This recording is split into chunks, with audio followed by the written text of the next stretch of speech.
que tes requêtes montent.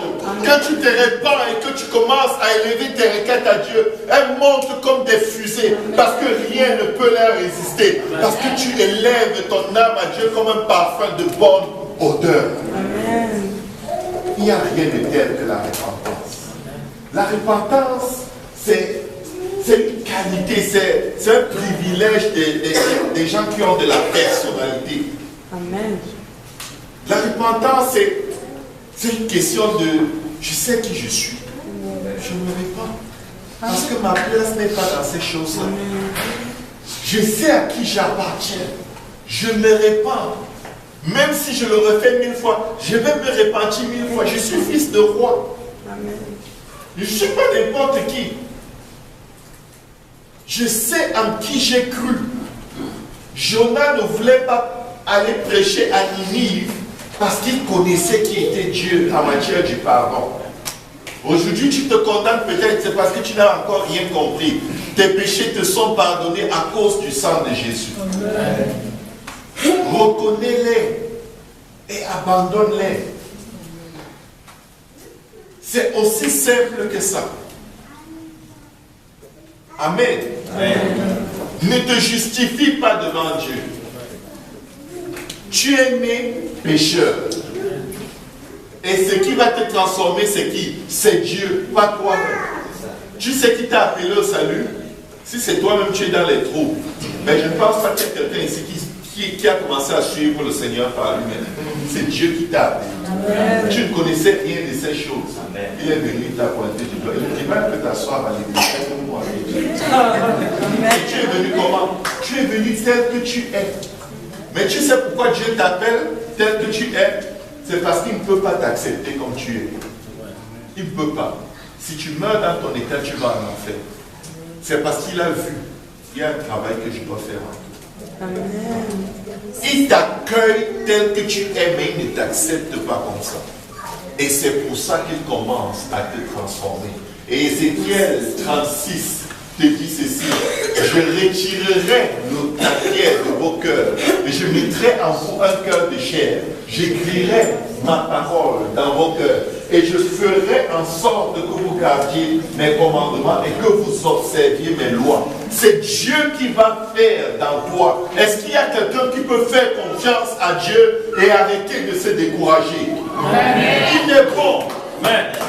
Dieu est bon. Amen. Est-ce qu'il y a quelqu'un qui va s'appuyer sur le Seigneur et dire, peu importe ce qui m'arrive, je sais, Éternel, que tu es mon rocher et ma force.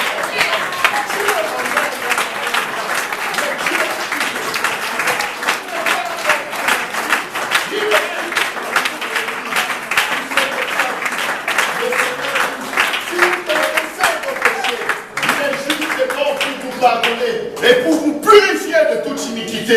Tu dis, Seigneur, je n'arrête pas de confesser, mais on dirait que ce péché est encore là. Il n'arrête pas de revenir. Il commence à te dire, ok, passons au chapitre 2. Tu l'as confessé, j'essaie de te purifier, mais est-ce que tu peux te séparer de telle personne? Parce que la purification de l'iniquité commence par là. Ça prend la séparation. C'est pourquoi c'est appelé une circoncision, ça fait mal. Mais ça dépend de toi. Tu reçois la grâce de Dieu gratuitement. Tu reçois le salut gratuitement. Mais tu payes un prix pour l'entretenir. Tu vas payer le prix. Et si tu ne veux pas payer le prix, tu vas dire à un moment, Dieu, c'est bon. Laisse-moi retourner où j'étais. Et je vais te dire une chose aujourd'hui. Si tu as l'intention de retourner parce que tu n'arrêtes pas de tomber, Dieu peut te livrer à tes désirs éprouvés. Tu aimes le péché? Go. C'est le sexe ton problème? Vas-y. Même tes oreilles vont faire le sexe. C'est ça que tu aimes?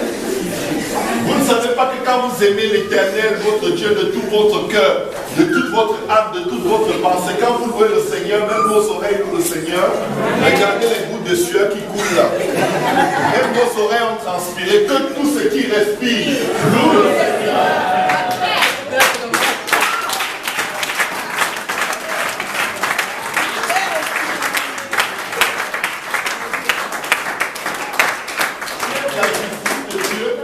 Dès que tu entends un mauvais mot. Tu es comme, oh, je sens que je suis mauvais en moi. Je dois partir d'ici. Dès que tu vois des gens qui sont dissimulés, qui ont des attitudes un peu dangereuses, tu te dis, oh, non, non, non. En fait, c'est ça. Lis le psaume chapitre 1. Ça, c'est pour ceux qui veulent vraiment vivre. Vous dites, oh non, il faut aller vers les autres qui ne connaissent pas Dieu. Peut-être on va les sauver. Si Dieu ne t'a pas envoyé vers quelqu'un, il n'y va pas.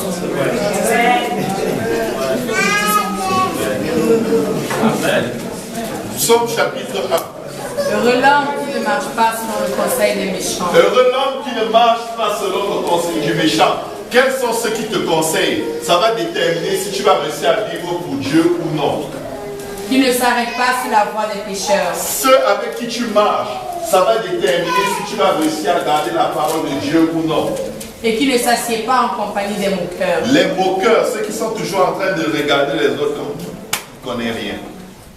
Mais qui trouve son plaisir dans la loi de Qui l'Éternel. trouve son plaisir dans la loi de l'Éternel. De même, si tu restes près de ceux qui aiment parler de Dieu et parler de Dieu, vous avez le droit de faire tout le commérage au sujet du Seigneur que vous voulez. C'est gratuit, c'est permis, c'est le seul commérage permis dans la Bible. Et qui la médite jour et nuit. Et qui la médite jour et nuit. Tu prends le temps de te dire, Seigneur, montre-moi, dirige mes pas vers le chemin de l'éternité. Montre-moi comment observer ça. Mets cette parole dans mon cœur comme tu l'as promis dans Ézéchiel 36. Il est comme un arbre planté près d'un courant Il est d'eau. comme un arbre planté près d'un courant d'eau. Qui donne son fruit en sa Qui saison. donne son fruit en sa saison. Quand Dieu attend de toi quoi que ce soit, il le trouve. Si Dieu attend de toi que tu sois capable de pardonner quelqu'un qui va t'offenser dans 30 minutes, il t'a préparé. Parce que tes yeux étaient dans la parole de Dieu. Dans 30 minutes, quelqu'un va t'insulter. Tu vas dire, c'est pas grave. Tu ne sais pas ce que tu fais. Je t'aime pas. Ce sera ta réponse. Parce que tes yeux étaient dans la Bible. Tu as médité les Écritures. Amen. Mais si tu veux vivre comme une bête sauvage, quelqu'un t'insulte, tu dis, Seigneur, si tu veux que le feu tombe sur lui, Seigneur, je n'ai rien contre ça.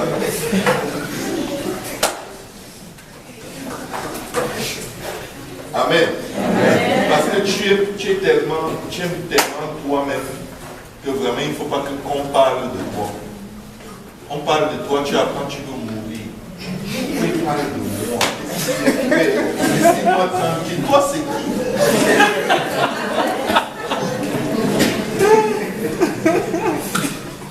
Le Seigneur Jésus a été calomnié. Montre-moi un verset où il s'est fâché. Vous avez déjà vu le Seigneur fâché parce qu'on l'a calomnié? On le calomnie en face. Il guérit les malades. On dit tu fais ça par la puissance de Satan. Tu as fait un pacte avec les démons. Il guérit ton frère. Tu dis non.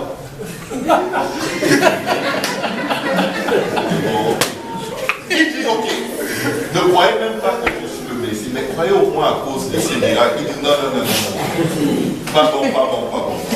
On ne veut pas de ça ici. Si tu fais, tu peux partir. Mais toi, c'est qui? Tu as guéri qui? Tu as ressuscité qui? Tu as fait quoi? Tu es des marionnettes. On n'est pas des marionnettes, ma soeur. On est les élus de Dieu. Amen.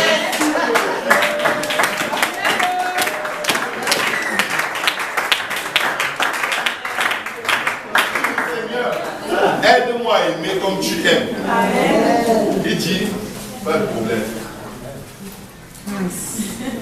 Frère, c'est pas raconter-nous la go sur le frère. Quelque chose, surtout quelque chose qui n'a pas fait. Veille à ce que ce soit un pur mensonge. Et maintenant, la personne à qui le frère s'est pas raconter. Ah frère, moi je croyais que tu t'entendais bien avec frère. Je vais te dire être Messie de père depuis qu'il parle. Il m'a dit que tu as une deuxième maison quelque part. Non, il ne peut pas dire ça. Tu vas en prière, tu ne vas encore faire sèchement dans un monde. Quand tu le vois, tu es mélangé entre la mer, tu lui en parles, tu dis non, il va nier. tu es juste emballé là-dedans. Tu as demandé à Dieu de t'aider à aimer. Mais l'amour ne soupçonne pas le mal. Amen. Même quand ton bien te dit, il ne sait pas ce qu'il fait. S'il a dit, il ne sait pas ce qu'il fait, mais je suis sûr qu'il ne t'a pas envoyé me dire. On aime les gens qui vont venir nous dire ce qu'on dit de mal contre nous. Et on les chérit même. Comme si c'est nos meilleurs amis. C'est nous, c'est nous. Amen. C'est vrai. Je crois que j'ai un peu touché des amitiés aujourd'hui. Si quelqu'un vient te dire ce qu'on dit contre toi, il est ton ennemi. Il est ton ennemi. Tu étais en paix. Tu louais Dieu, tu sautais, tu dansais. Mais quelqu'un est venu donner un coup de poing dans ta peine. On te dit encore le coup de Dieu, tu dis non, j'ai besoin de prier. Il faut que la justice de Dieu vienne sur la terre tout de suite. Qui a volé ta louange?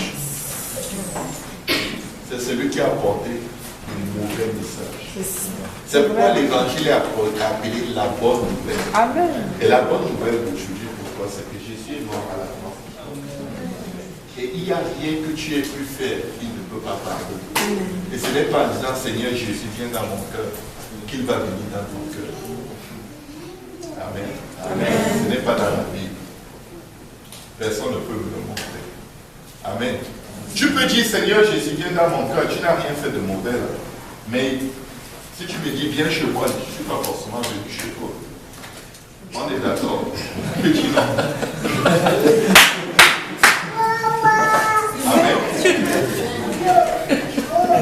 Mais si tu veux que je vienne chez toi, tu dis reste, tu aimes le riz John John. C'est ça. Je vais faire le riz John John avec la dinde et plein de piquants. Je dis, tu veux que je vienne chez toi quand? Et même, dès que tu entres dans la repentance, il est déjà à la porte. Amen. En fait, il n'y a aucun autre moyen d'attirer le Seigneur comme la repentance. La repentance est un privilège, ce n'est pas une condamnation. La repentance énerve les gens qui n'ont pas envie de servir Dieu. Si je te pointe du doigt et dis répands-toi, tu ne parles comme ça.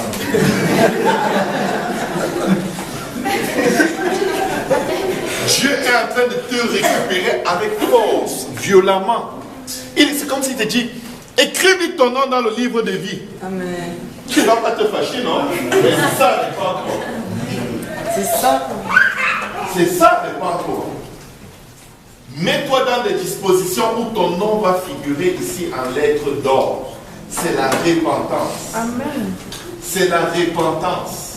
Si tu crois que Jésus-Christ est mort à la croix pour toi, qu'il est ressuscité d'entre les morts le 3e jour, tu peux te repentir de tes péchés maintenant et il va te pardonner dans 3 ans. Non. Il te pardonne. Amen. Il te pardonne là. Ça se passe comme ça. Il dit si vous confessez vos péchés, pourquoi il le pardonne? Il est juste et bon. Il y en a qui croient que Dieu n'est pas juste et que Dieu n'est pas bon. Il y en a qui se disent non, je ne mérite pas le pardon. J'ai une nouvelle pour toi, tu ne vas jamais le mériter. Et c'est parce que Jésus est allé à la croix sans mériter la croix. Il est juste pour te pardonner, toi qui mérites la croix. Son innocence avale ta culpabilité. Le sang de Jésus vient et efface tes transgressions et tes iniquités. Tu vas dire, oh j'ai les liens de ma famille, j'ai les liens de ceci, j'ai les liens de cela. Je vais te dire une chose par rapport aux liens. Les liens sont des suggestions faites par la chair et par Satan. La chair te suggère, fais les péchés que tes parents faisaient. Si tes parents aimaient l'adultère, tu auras tendance, tu auras une forte suggestion à courir vers les choses de l'adultère. Si c'était le mensonge, les calomnies, le meurtre, tu auras une forte tendance, comme un appel. C'est comme si chaque fois que tu faiblis dans la foi, c'est ce péché qui t'est suggéré en premier. Et tu vas dire, j'ai les liens, tu n'as aucun lien. Jésus a brisé tes liens. Amen. Mais maintenant, tu as le choix. Un choix n'est pas un lien. Amen. Amen. Un choix n'est où il a brisé tes liens, où il a brisé tes liens. Amen. Amen. Il n'y a pas de où il a brisé, où il n'a pas brisé. Il les a brisés. Il ne t'a pas demandé s'il peut les briser. Il l'a fait. Amen. Il l'a fait. Quand tu as été baptisé au nom de Jésus-Christ, la mort ne peut pas te retenir. Le péché ne peut pas te retenir. L'enfer ne peut pas te retenir. La Bible dit que la mort ne pouvait pas le retenir. Il était sans faute. Il est entré dans le séjour des morts. Je crois que quand ils ont entendu que quelqu'un arrive, ils ont voulu courir, le récupérer. Ils ont dit, oh, non, non, non.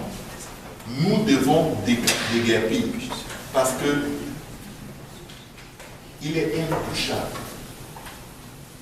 Ces choses qu'on appelle les liens de la famille, Jésus les a vaincus à la croix. Amen. Il les a vaincus. Et il te sera toujours fait selon ta foi. Presque toujours. Parce que des fois, si Dieu veut regarder à ta foi, tu es mort. Elle est tellement basse et tellement mauvaise qu'il va te donner des faveurs gratuitement pour que tu apprennes à le connaître tel qu'il est. Donc si tu es ici aujourd'hui, mon frère, ma soeur, et que tu te bats avec n'importe quoi, que ce soit YouTube, que ce soit Facebook, que ce soit n'importe quelle sorte de musique, Dieu peut t'aider à les abandonner. Mais il faut que tu lui dises, papa, voici mon problème. Voici mon problème. Oups, l'heure est très avancée, on va conclure. Amen. Amen. Est-ce qu'il y a quelqu'un qui apprend quelque chose aujourd'hui? Amen.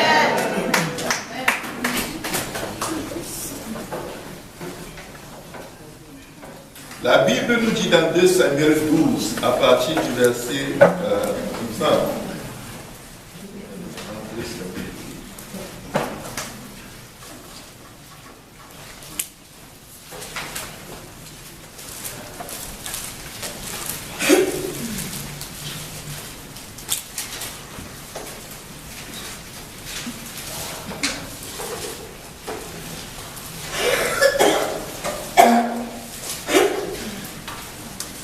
Au verset 17, la Bible nous montre que David a jeûné 7 jours pour que cet enfant ne meure pas.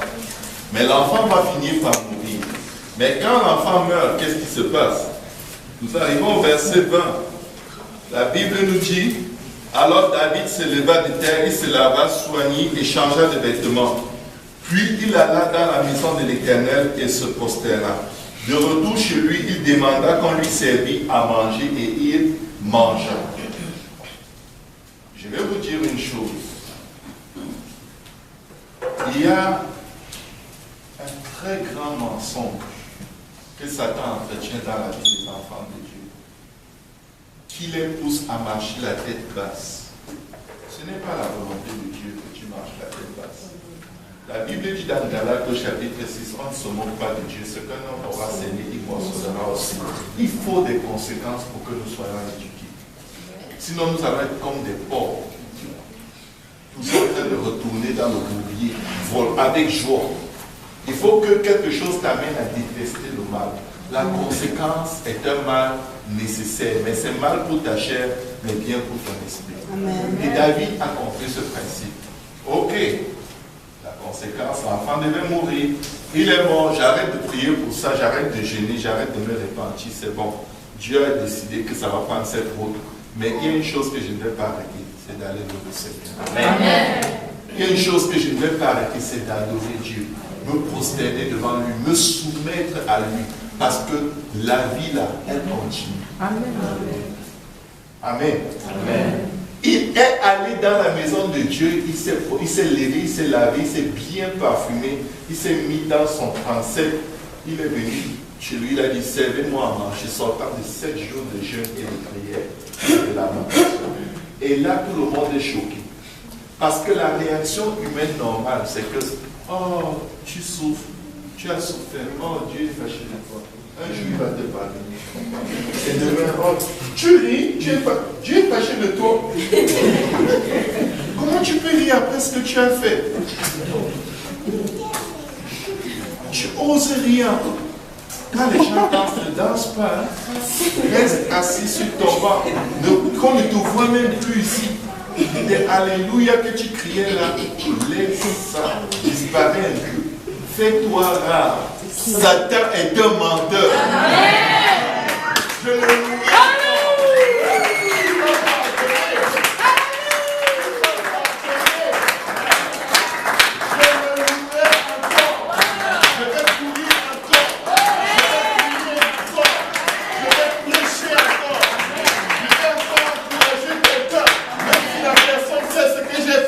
Je vais l'encourager dans le Seigneur. La vie continue. Si c'était la fin, tu sais ce qui allait se passer. Dieu t'aurait enlevé le souffle de vie. Mais si tant que tu respires, que tout ce qui respire loue le Seigneur. Pas tout ce qui est juste et qui respire. Même tout ce qui n'est pas juste et qui respire doit louer le Seigneur. Alléluia. C'est Dieu que nous servons, pas nous-mêmes. Il dit que même si ton cœur te condamne, Dieu est plus grand que ton cœur. Amen. Amen. Alléluia. Amen. Si Dieu n'était pas comme ça, je ne sais pas où je serais. Amen. Amen. Amen. Il répondit, lorsque l'enfant vivait encore, je gênais, je pleurais car je disais, qui sait si l'Éternel n'aura pas pitié de moi et si l'enfant ne vivra pas. Lorsque j'étais encore tenté par le péché, je gênais, je priais. Mais, comme par hasard, j'ai arrêté de gêner un jour et de prier. Ou alors je ne me suis pas assez éloigné de ce mal, même si je priais et je gênais. Et je suis tombé. Ok, je me suis réparti, mais qu'est-ce que j'ai fait? Je ne peux pas revenir dans le temps, égorger la personne qui m'a poussé à pécher. Ou alors me tuer pour ne pas faire ce péché. Mais je peux venir dans le passé, il y a 2000 ans. Il y a du sang qui a coulé sur moi avant même que je ne sois né. Il y a du sang qui a coulé pour moi avant que je ne sois formé dans le sein de ma mère. Et je retourne dans le passé juste pour chercher le sang. Je me saisis du sang de Jésus. Et je dis, Seigneur, lave-moi. Purifie-moi avec ton sang. Lave-moi. Purifie-moi et je serai pur. Crée en moi un cœur pur. Renouvelle en moi un esprit bien disposé. Pourquoi? Le plus grave dans ton péché, je vais conclure avec ça, ce n'est pas ce que tu as fait maintenant et la repentance que tu fais maintenant. Le plus grave, c'est souvent de ne pas réaliser que tu peux recommencer. Et David, il a su, Dieu va me pardonner maintenant. Mais juste au cas où une autre Bathsheba pourrait revenir demain à une autre fenêtre, il faut que mon cœur ne soit pas le cœur qu'il était le jour où ça s'est passé. Juste au cas où je serai encore tenté d'emprunter l'argent de quelqu'un et ne pas rembourser. Seigneur, enlève cet esprit d'emprunt dans mon cœur. Parce que je ne suis pas capable de payer mes dettes. Juste au cas où on va me poser des questions par rapport à ce que j'ai fait. Et que je serai encore tenté de mentir parce que j'ai peur. Et je ne sais même pas de qui ni de quoi j'ai peur. Mais je manque quand même.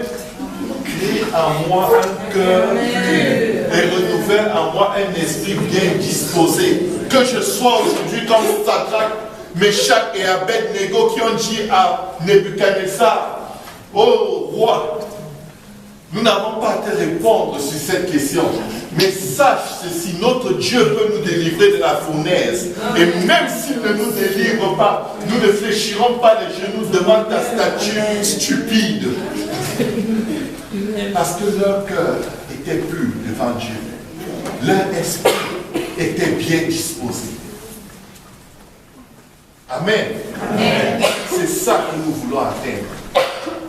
Au-delà de la repentance, frappe à la porte de Dieu pour être transformé. Sinon, tu vas toujours avoir les mêmes péchés, et les mêmes péchés, et les mêmes péchés. Est-ce que quelqu'un peut dire, crée en moi un cœur pur, Seigneur? Crée en moi un cœur pur et renouvelle en moi l'esprit, Seigneur. Oui, Seigneur, j'ai péché, Seigneur. Oui, Seigneur, tu pardonnes, Seigneur. Mais je ne veux tout simplement plus pécher contre toi, Seigneur. Je sais que ton sang est disponible, Seigneur. Je sais que si je confesse mon péché, Seigneur, tu es justement pour me pardonner, Père, et me purifier de toute iniquité. Mais Seigneur, tu as promis que tu retireras de moi le cœur de pierre et que tu mettras en moi un cœur de chair. Éternel, tu as promis que tu écriras ta parole dans mon cœur et que tu feras en sorte que je garde tes commandements et que j'observe tes lois, Seigneur. C'est cela que je veux atteindre, Éternel. Je suis fatigué de mes faiblesses, Seigneur. Je suis fatigué de mes iniquités, Éternel. J'en ai marre de ces péchés qui viennent et qui reviennent, Seigneur. J'en ai marre de m'identifier par rapport à telle faiblesse et telle autre faiblesse, et tel défaut et telle défaillance, Seigneur. Je veux vivre pour toi, Jésus. Je veux être ta lumière, Seigneur. Que ta lumière brille dans ma vie, Seigneur. Et que le monde te connaisse à travers moi, Seigneur. Ta parole déclare, oh Dieu, que sans la sanctification, nul ne verra le Seigneur.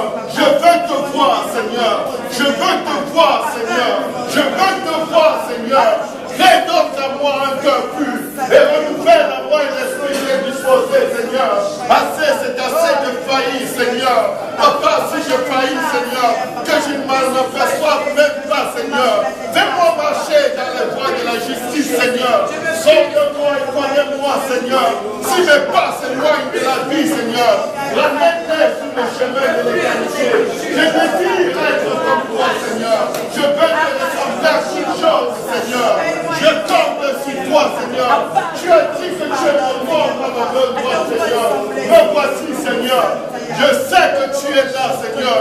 Ne me laisse pas tomber, Seigneur. Délivre-moi du mal, Seigneur.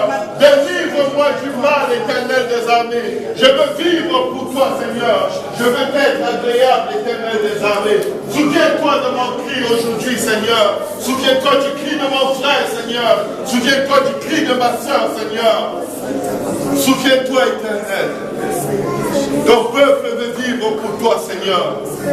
Tu es dit que je vive pour toi, Seigneur, sans tomber tout le temps dans les mêmes choses, Seigneur. Tu es dit que je prie tous les jours, Seigneur, que tu communiques avec toi avec joie, Seigneur. Tu mérites que j'aime les moments de prière, Seigneur, les moments de consécration, Seigneur. Tu mérites que je passe une journée à me priver de nourriture, Seigneur, pour me consacrer à toi, Seigneur, afin que ta main percée touche encore mon front, Seigneur, et renouvelle la beauté de ton nom, Seigneur, sur mon front et sur mon bras.